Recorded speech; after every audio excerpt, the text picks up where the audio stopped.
I got something on my face here. Don't know what it is.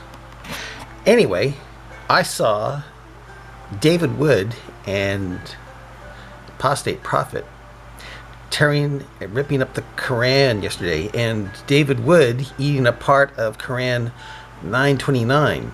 I don't know if you're familiar with Quran 929, but it's basically war against Jews and Christians until they paid the extortion tax called jizya, for not being full-on Muslim. Yeah, it totally contradicts to me your religion, to me mine, and no compulsion religion. And for one thing, it's the last surah chapter of the Quran, so it abrogates that the peaceful stuff. Under ISIS, the jizya tax, the extortion tax, was 85% of what a Christian earned, or he was killed, his wife raped, and his children sold off into slavery. And David Wood ate that part of the Quran. Did. And it was very cathartic for them to rip up the Quran, at least for the Apostate Prophet.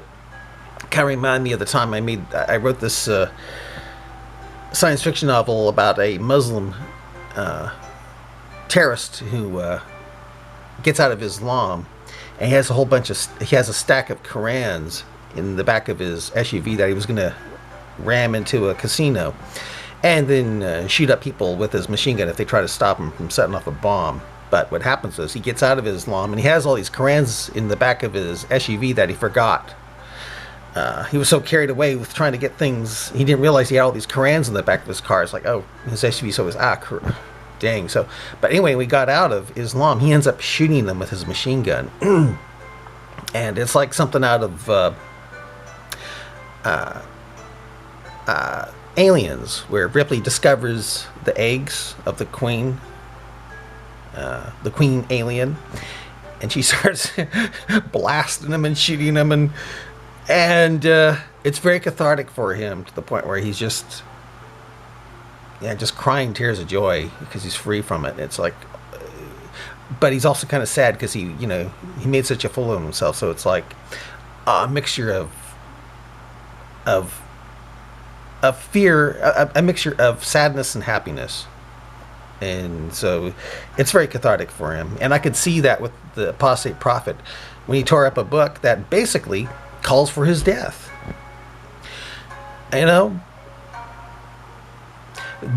Paper and ink that can easily be replaced is more important to a Muslim than the Apostate Prophet. That's what it comes down to. It's something that can be replaced means more to the Muslim than this guy, the Apostate Prophet. And so I could see why he enjoyed ripping up the Quran. I really could. And I don't think they should throw those things away. I think they should save them and use them for other projects too. Yeah. Like use them for toilet paper. Yeah. I mean, really. When people value paper and ink that can easily be replaced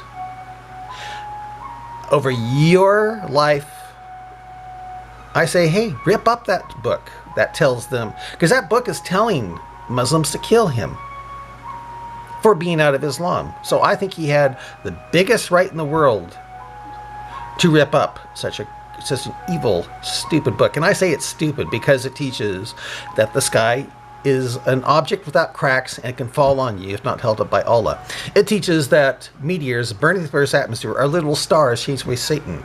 It teaches that ants communicate through speech instead of odors.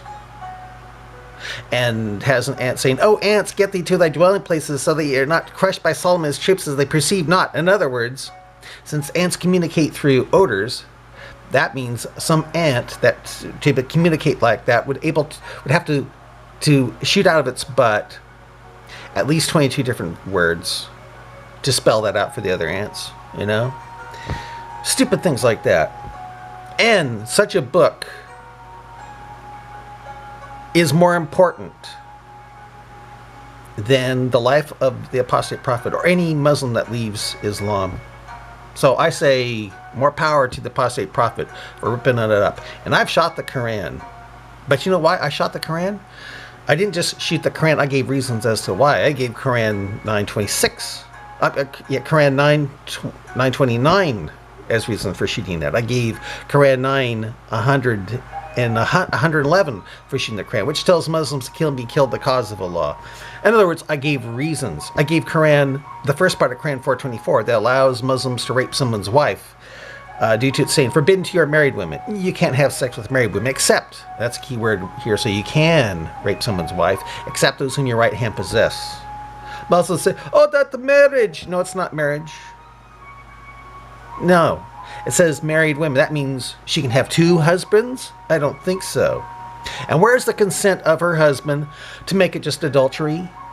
No, there isn't. And read how the first part of Quran 424 was handed down in Sunan Abu Dawud 22150, which says that the companions of the prophet, of the apostle, were of all as possible, were reluctant to have sex with the captured women in the presence of their husbands who were unbelievers. That means they felt uncomfortable about raping the women in front of their husbands or captured husbands, and thus